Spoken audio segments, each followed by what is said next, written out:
आज आपण मुशी फ्राय करूया। ही आलं लसूण कोथिंबीर मिरचीची पेस्ट याला लावून घेते।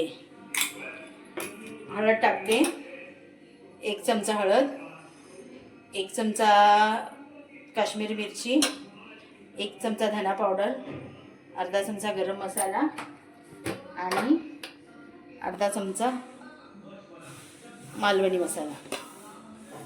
आणि हे तांदळाचं पीठ आहे तळायसाठी। यात पण अर्धा चमचा मसाला टाकते आणि यात मीठ टाकूया। हे बघा, ह्या मच्छीमध्ये मॅरिनेशनला मीठ घालूया तळायच्या पिठात। हे तांदळाचं पीठ आहे। अर्धा लिंबू पिळून घेते आंबटपणाला।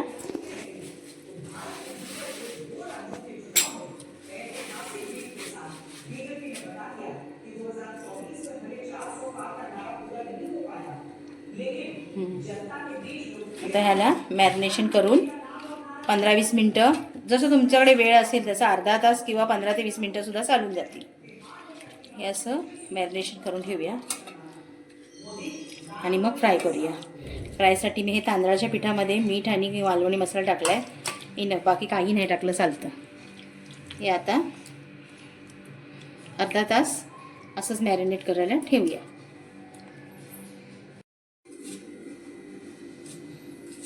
हे बघा, तांदळाचं पीठ आणि मसाला मिक्स केला आहे। ह्याच्यात थोडंसं मीठ घातलं आहे आणि मालवणी मसाला आणि तांदळाचं पीठ हे मी अर्धा तास ठेवलं मॅरिनेशनला आणि तेल गरम करत ठेवलं आहे बघा फ्राय पॅनमध्ये। आता हे एक एक पीस आपण ह्यात भरूया। चांगलं मॅरिनेट झालं आहे। लाईक सबस्क्राईब करायला विसरू नका, जरा होप्स येतो। तुमच्या मैत्रिणीला लाईक आणि सबस्क्राईब करा।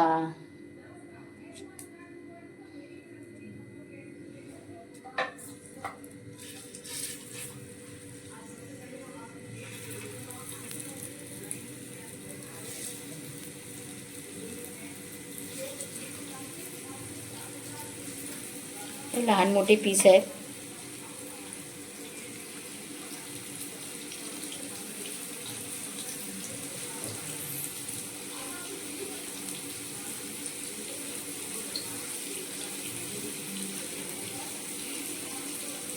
दोनदा होतील।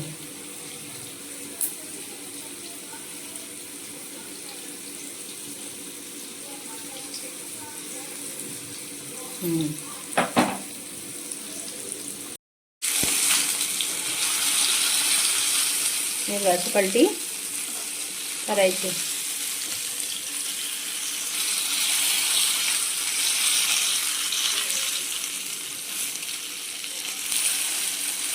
का पलटले मी आणि हे ग्रेव्ही केली आहे,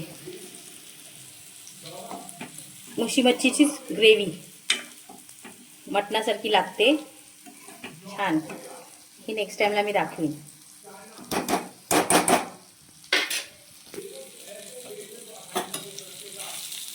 रेडी आहेत मुशी फ्राय।